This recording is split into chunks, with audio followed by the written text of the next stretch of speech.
From their inceptions, the Grateful Dead and Pink Floyd have been pillars in the world of psychedelia. From their music to their artwork to just the fans themselves, just entirely integral in that world. And however, while they're doing that same thing, while they're bringing that psychedelic experience to the world, they are two sides of that same experience. And today we're going to break that down a little. How the Grateful Dead on one hand is that kind of light, airy, the happiness, the colors, that sort of that sort of aspect. Whereas Pink Floyd kind of has the dark, brooding, deep thought, consequential, if you will, type of music. And we're kind of here to bring you that story today. I'm Marley. I'm a massive Grateful Dead fan. I'm a Deadhead through and through. I'm here with Lawrence, biggest Floyd fan I have ever met. Knows so many weird things. I've never listened to as many animal sounds as I have since I've become friends with this man. And I'm so excited to bring this to you guys today. I'm very excited. Excited. Lawrence, how you feeling? Pumped, hyped. This is a this was a fun one to prep, and I'm excited. I'm ready to get right into it. Absolutely. So I'm gonna have you kick it off with a little Pink Floyd history All lesson. right. Give it, Lawrence. So in 1963 to 64, that range of time, Roger Waters, Nick Mason, Richard Wright, just a trio of architecture students came together, messed around with some music, had a couple bands here and there, Sigma Six, the T Set band, and then finally Mr. Sid Barrett comes along and they form the Pink Floyd sound.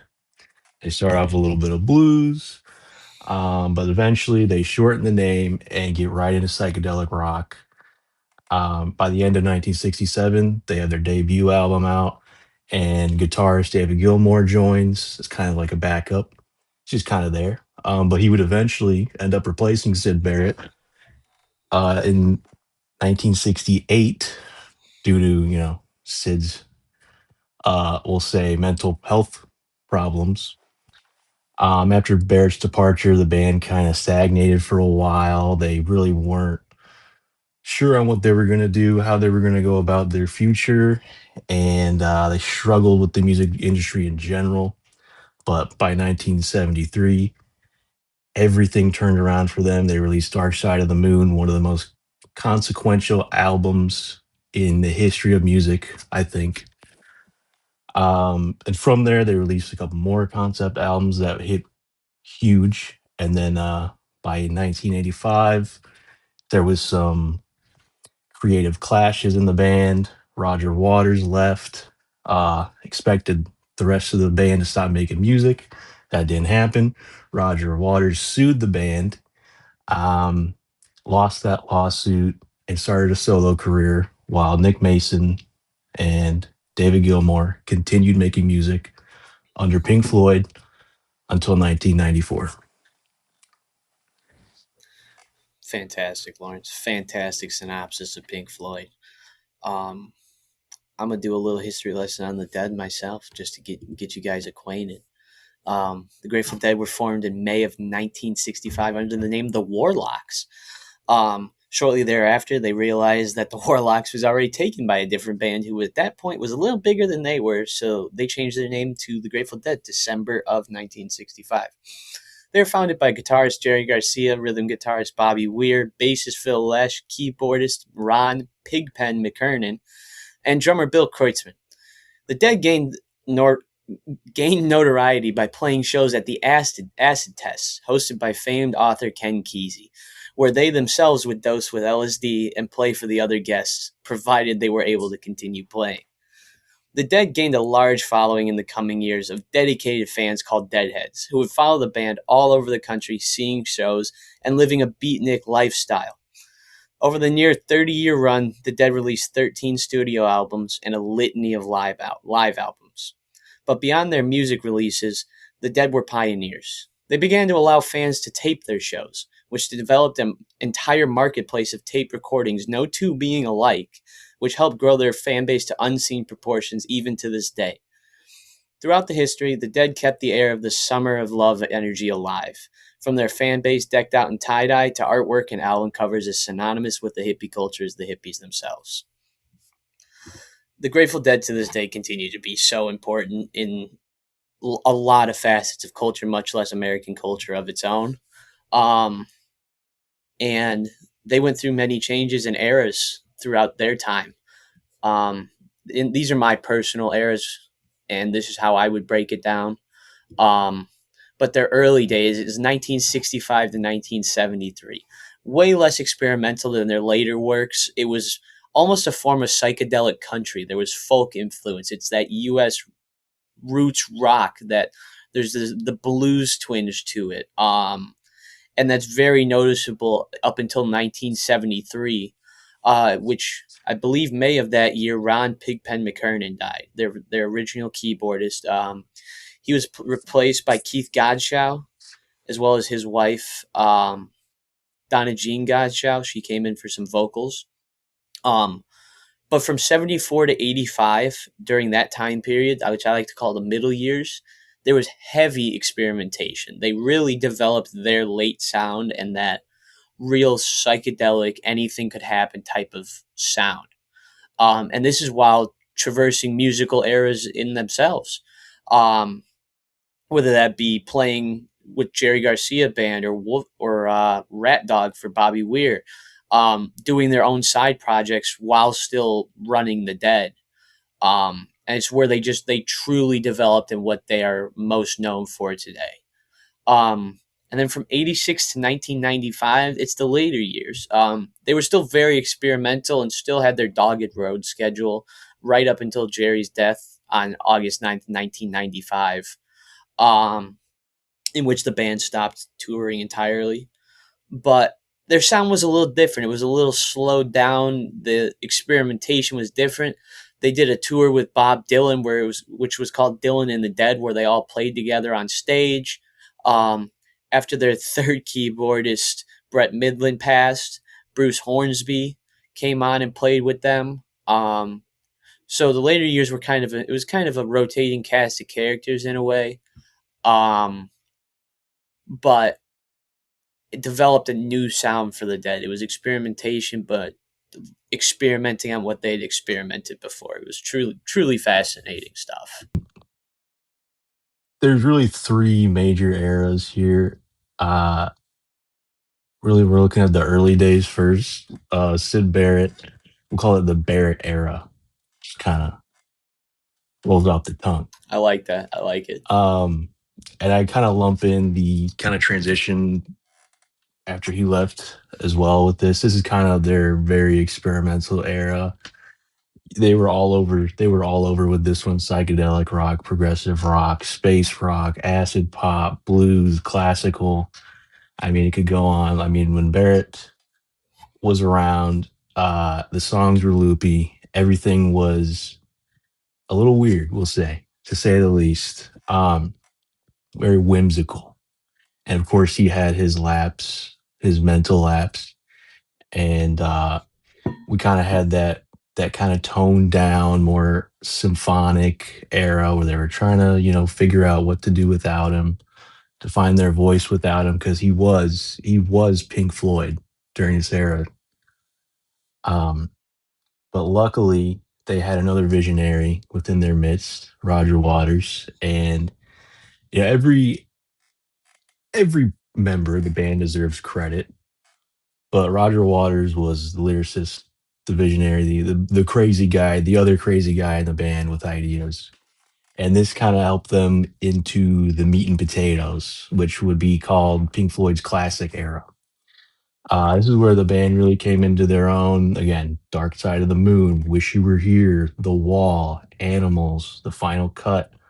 There was still plenty of experimentation, plenty of wind sounds, plenty of animal sounds, what have you, right? Um, but of course, this was now being coupled with insane guitar solos, haunting vocals, devastating lyricism, and most of the music made in this era was commentary on society, the music industry, and I mean, one of these albums, which you were here, was almost entirely about still the loss of their friend Sid Barrett. Um, again, this was the meat and potatoes. This was Pink Floyd. This was Pink Floyd as we know them today. This era, and then you went into the, we'll call it the post Roger Waters era. He left, of course, had that big falling out, and they weren't quite the same after that. Again, his absence was felt. They were still making good music. Um, it was more, this was the '80s that we're talking about now, so it was kind of made. They definitely adapted to the '80s. I won't give my opinion on the '80s right now, but it was, they were making more kind of, they were making music suited for bigger venues. There was definitely a lot of touring going on right in this time period. And then this, kind of led up to their end in 1995. Beautiful work, Lawrence. For off the cuff, that was Thank you. fantastic. I love the way your brain works, dude. It's there was fantastic. a little bit of a there was a little bit of a lull there for a second, but I think It happens. we Well, pulled through it. we definitely pulled through. We're on the other side now. Speaking of sides, the Grateful Dead and Pink Floyd, they're two sides of the same experience, like we were talking about before. And at first, we were rapping back and forth, trying to figure out how exactly we wanted to do this video. And we were kind of like, okay, so what if we go, all right, there's this Pink Floyd song. It sounds like this Dead song, like they play off of each other. So we were like, cool, let's go with that. It doesn't work. They are two, Yeah, as connected as they are in the cultural zeitgeist, as much as people would think of them in the same sphere, it is two entirely different things. It could not be more different. However, they do go over some of the same topics, and they do have those defining songs that are just truly important. So what we're going to do is we're going to run through a couple different things and bounce songs off each other and just kind of show how while they might be doing the same thing or talking about the same thing, it's entirely different. First topic is love. You'll find love in any type of music. It's one of the key topics in the music world. universal. Universal. It absolutely is. Everybody wants love, wants to hear about love. But I'm going to kick it to Lawrence to show you Pink Floyd's interpretation of love. Yeah. Pink Floyd does not have that many love songs, maybe like 5 or 6. Mm. But they deliver. I kind of had a hard time with this one. I went back and forth between a couple songs, and I finally landed on Pigs on the Wing Part 2. Part 1, honorable mention. Um, this is off their Animals album, incredible album. Kind of a, if you have patience for 15-minute songs, it pays off. Highly recommend. But this, surprisingly, is only 2 minutes long, so it's accessible. Um, and it served as a great outro to the album, but it's a very succinct love song, gets right to the point, very few lyrics. This song, Roger Waters wrote it about his wife at the time. Ironically, since they divorced, this is a song about wanting to grow old with someone and be comfortable with someone, find shelter with someone. Mm. To paraphrase an actual line in a song. That's beautiful Um, stuff. yeah, Oh, if you that's got all more, I go got. ahead. That's Oh, all I got. beautiful, beautiful. I do have a question for you before I jump over to the Dead's love song. Yeah, Would you consider Mother a love song? In my opinion, that's a love song. it can be definitely interpreted as a love song. There's a couple lines in it. It might But be. I mean, if you're asking for my interpretation, Mm, I interpret it more as like a song about mom, song about the relationship between a mother and a child. yeah. No, that's But what I'm saying. A it can't mother's absolutely. I love, mean, again, even if music in is like a open to heavy, aggressive interpretation. way. Yeah, but that's how Mother I will that's how check I out all your interpret it. girlfriends for you. It's a little Yeah, aggressive, but I always took that in like a loving way. You know what I mean? right. Um, but for the Grateful Dead, in my opinion, that they have so many love songs. I sat there racking my brain trying to figure out what was the song I wanted for this. And to me, it's Sugar Magnolia off of American Beauty. Sugar Magnolia is a just absolutely gorgeous song. It's bouncy. It's a fun riff. It just makes everything feel light and warm. A little lyrical excerpt from it. She's a summer love in spring, fall, and winter. She can make happy any man alive. And it paints this picture of a person who is so loving and so just brings so much joy into your world. And the song it's set to perfectly encapsulates that as well. In my opinion, it's a quintessential love song. If you're like this new love, you're like falling in love with somebody and you listen to that, it's all you're gonna want to think about. It's gonna consume you. Um, but in my opinion, that's what the Dead does best. They do love songs. They do these songs that even if it's not inherently a love song, you can easily misconstrue it and listen to it as a love song. They're masters of it. Um, but the other side of this is death. Death is a topic heavily covered by both these bands, of course, the Dead. But there's no song that they made that encapsulates death more, in my opinion, than "Broke Down Palace." While they were working on American Beauty, or even maybe slightly before, Jerry Garcia's mother died in a car crash. "Broke Down Palace" is his song for her. It's a tribute in a way. In other ways, it's just a song for her. Um, but the lyric that really sticks with me, there's a couple of them, but "Mama, mama, many worlds I've come since I first left home. Fare you well, I love you more than words can tell." It's Wow. these powerful words about you leave home, you go and you experience and you travel, and especially for him who lived so many years strictly on the road. The Dead take a break, I'm picking up the Jerry Garcia band. He never took time off. So to think of all the places he traveled to and went and played, um, even till that point in 69, I believe it was, 4 years into the Dead, like they were playing doggedly already. And to come with that perspective of, I've traveled all these places, I'm coming back home, and like now you're leaving, you're gone. And just the "fare you well, I love you more than you can tell, when words can tell." It's impossible not to get choked up by those type Yeah. of words. It's something that hits you in your core, even if it's something you haven't felt yourself. It's beautiful stuff, and a very sweet way of talking about death or dealing with it. Yeah, it's devastating. I'm definitely going to give that one a listen I would after recommend it. this.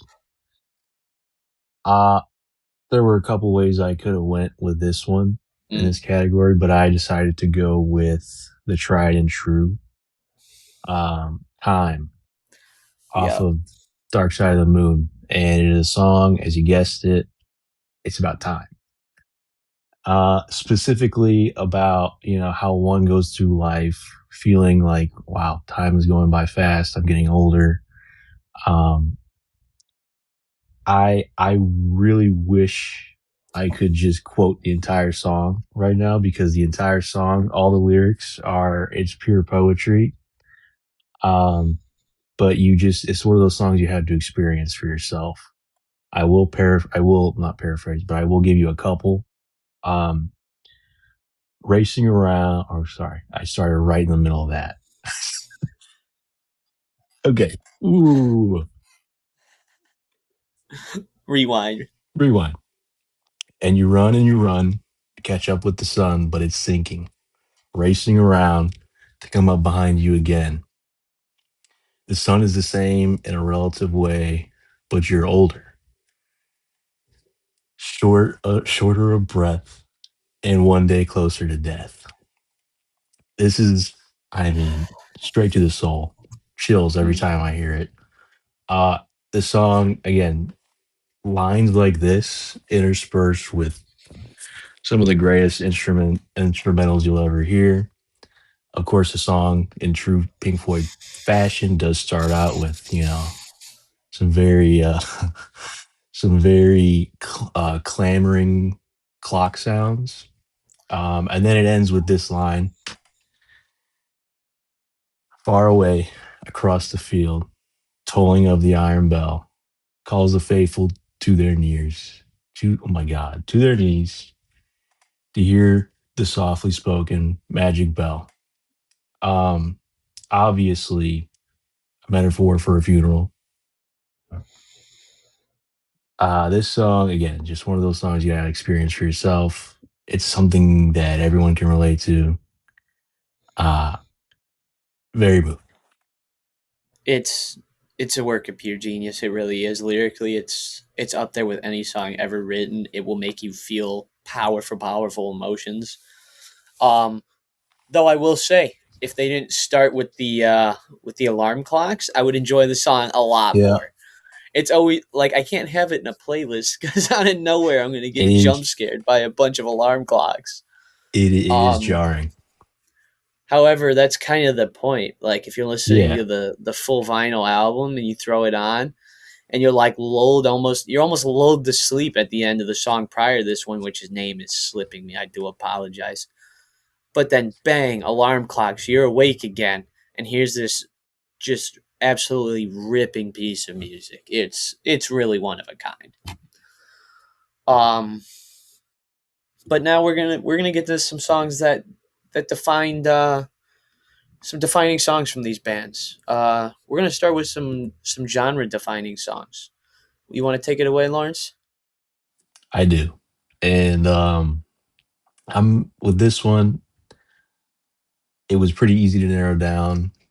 I went with Echoes off Metal, a 23-minute roller coaster that opens up with some somber instrumentals that lead to some somber vocals, followed by a slightly more upbeat instrumental session, followed by a few minutes of ominous whirring and chirping and ringing that segues into some ambient chimes. And then that slowly builds up to the next set of instrumentals and vocals, and that eventually comes bearing down into some simple strummings and tappings and drummings that close out the song. The song is about growing up. Uh, there's plenty of, you just have to read the lyrics. It's kind of open to a number of interpretations, but it's widely about growing up, experiencing life. The reason I picked this song was mostly, I mean, like 25% lyricism, um, and the rest of the 75%, of course, the instrumentals. It's an experience of a song. It is, of course, psychedelic, progressive. It's something that, if you have the patience for this, you will absolutely enjoy. Um, there's, of course, that famous live rendition from Pompeii. That's a classic one to go watch. I recommend. Yeah, I felt like this was probably one of their most genre defining songs. I can absolutely agree with that. Well, I'm not the most familiar with that song. I won't sit here and try and act like I am. I have listened to it before, and it does perfectly encapsulate what Pink Floyd does, what it's best at. And I think I can't complain about a 23-minute long song. I'm with that all the time.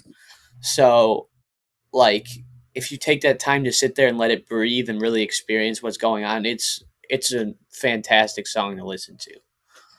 Um, I went a slightly different direction in terms of my genre defining song.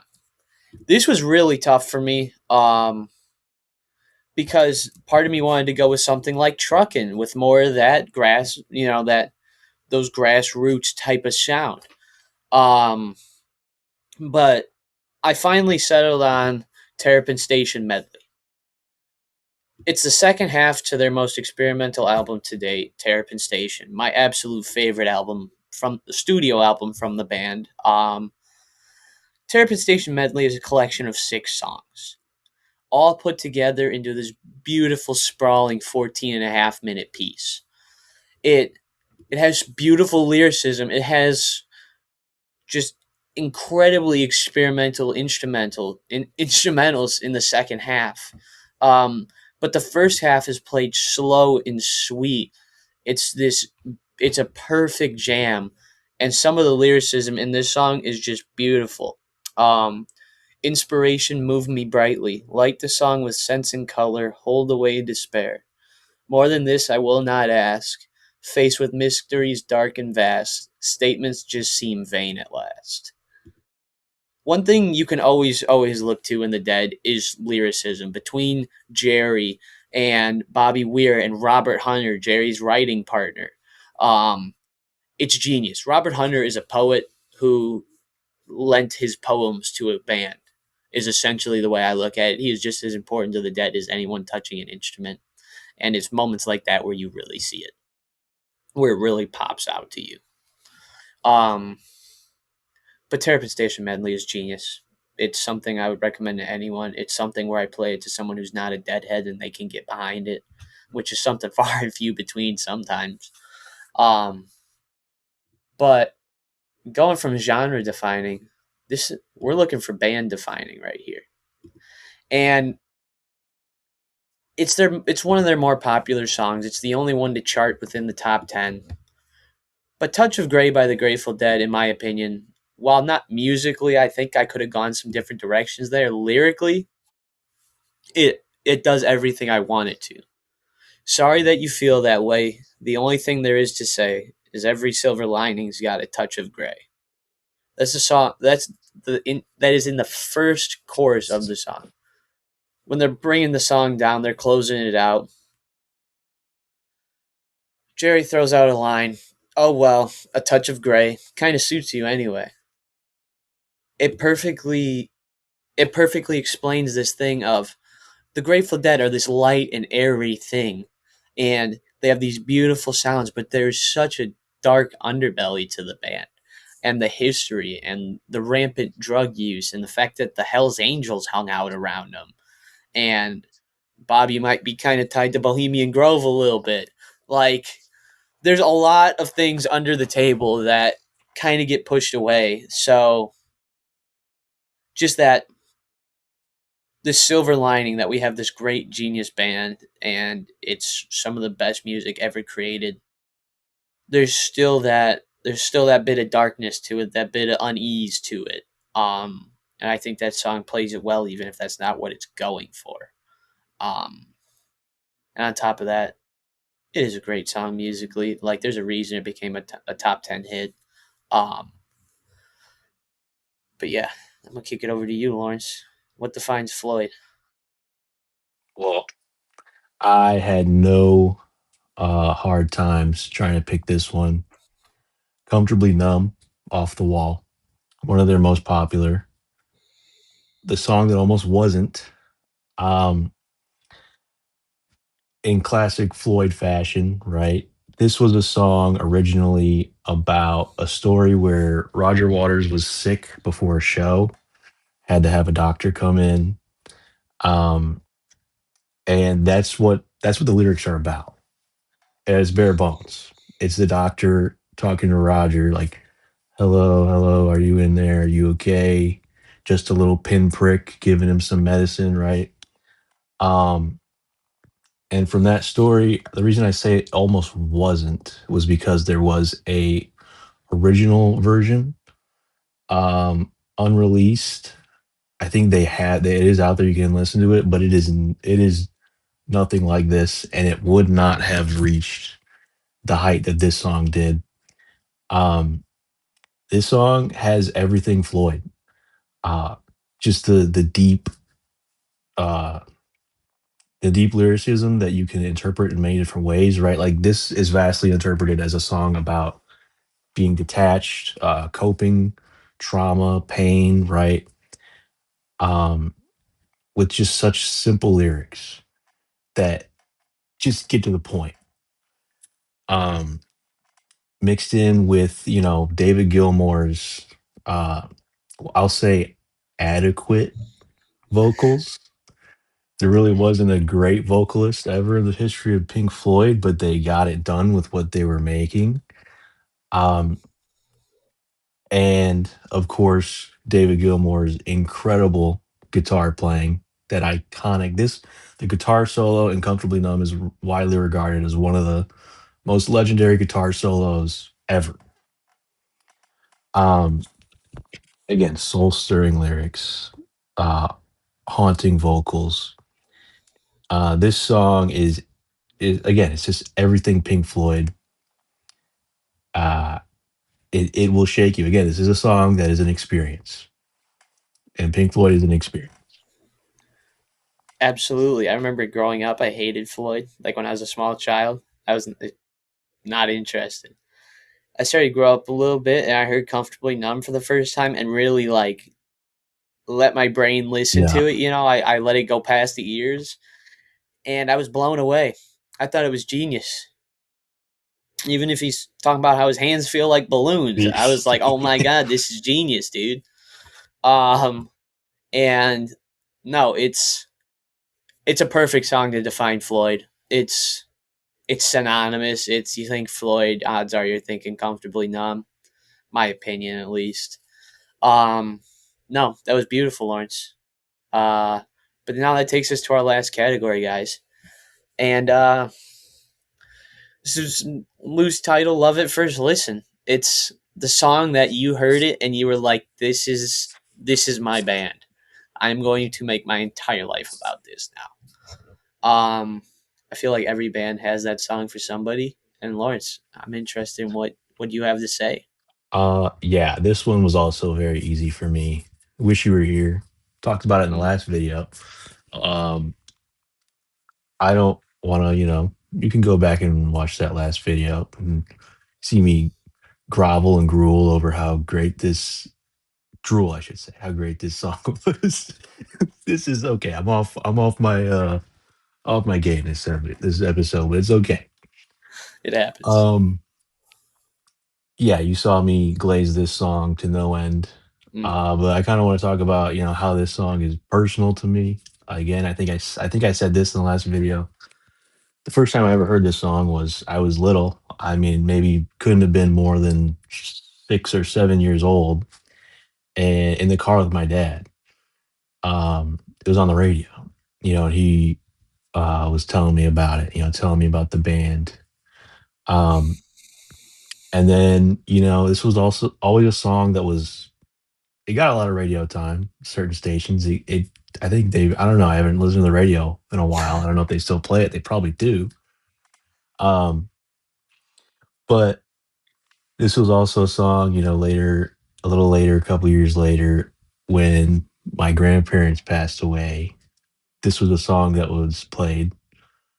This was a song that was played throughout my high school years whenever, I was feeling down about things. This was a song that has been played just at random whenever I want to listen to it and just kind of feel something. That is a given. Whenever I hear this song, no matter where I'm at, no matter what I'm doing, no matter how I'm feeling, for lack of better words, I lend myself to it. I can always get into it. And that's powerful. I think one of the lines, again, this song is just pure poetry, but one of the lines that really gets to me at my core is, did you trade your heroes for ghosts?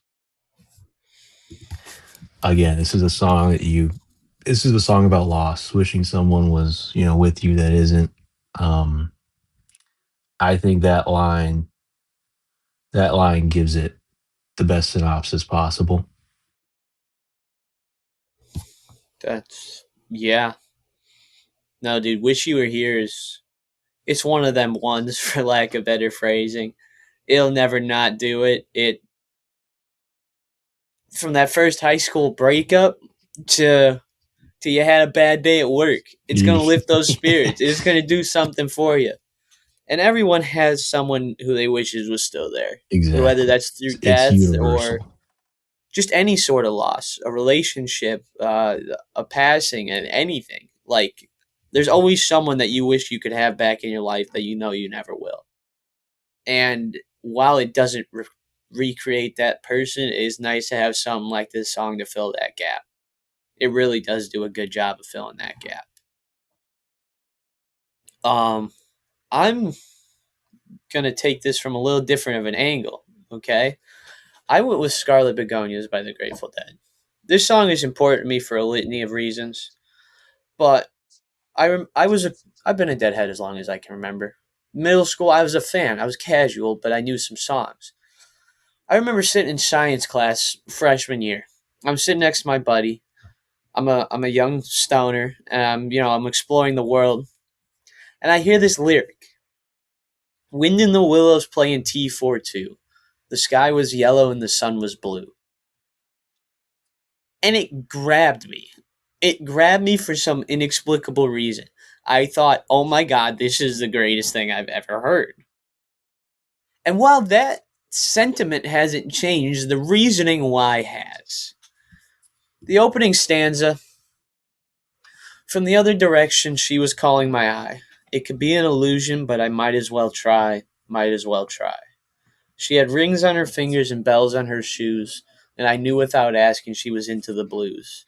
She wore scarlet begonias tucked into her curls, and I knew right away she was not like the other girls." Hearing that does something Unbelievable. to me that I cannot actually speak into words. It paints a perfect picture of this person, of this, of like, not to get too in depth into my own personal life, but it's what I look for. I love when people are different, when they're not with the social norms. And finding those people is such a special feeling. And also the sentiment from that first line. It you think a girl's looking at you, or you think, someone might be into you, you might as well try. Might as well try. There's no reason not to. Like, if nothing happens, sure, your life goes on like it has been. But something could happen. It's putting yourself in those positions to meet these people, meet that special person, meet that person that makes you go from feeling like, oh, maybe they dig me, to, you know, actually being fully in love, going from that Scarlet Begonias to the Sugar Magnolia. Like, these songs are written by two different people in the same band, and they make me feel the same way. They make me think of a person that doesn't even exist, and all I can think about is I want that person. It brings such an air of love to whatever you're doing. It's fantastic. I could not recommend it more. And on top of that, it's a super funky experimental song with some weird keyboards going on in the background and interesting chord structure.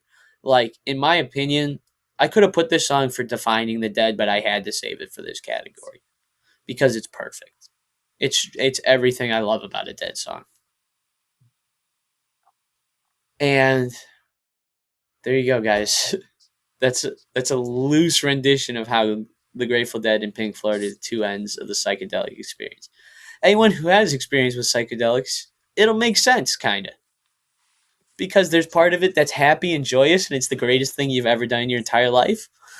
But you can get stuck in that spot where you're thinking about every bad thing you've ever done, and oh my god, everything is awful. I feel like I want to crawl out of my skin. That's what Pink Floyd does, respectfully.